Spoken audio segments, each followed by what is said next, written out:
Archangel Gabriel discussing the issue of unworthiness.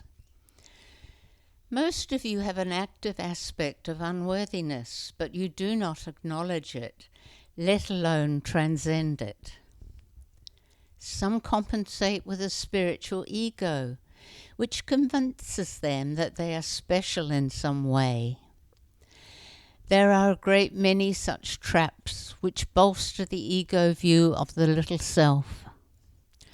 They do not realize that the ego feed is masquerading as a spiritual voice and so masking a sense of unworthiness.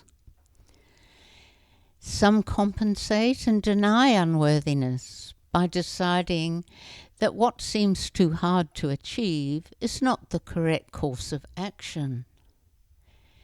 They do not grasp that they feel unworthy and need to face the foolishness of such a belief. A child of God is never unworthy, for it is powerful beyond the comprehension of most.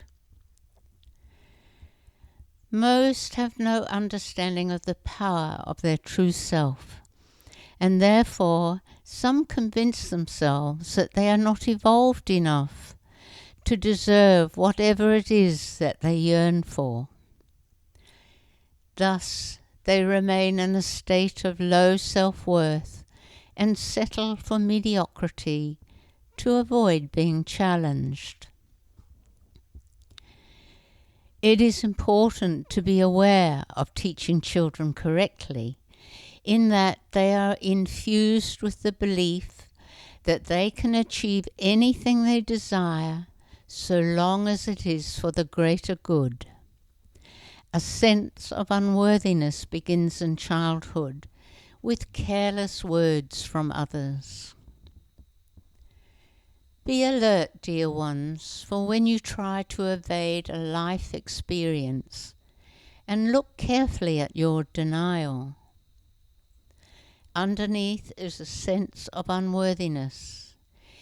Even it is that you feel unworthy of the love of God, which is even more impossible than your ability to achieve in the physical world.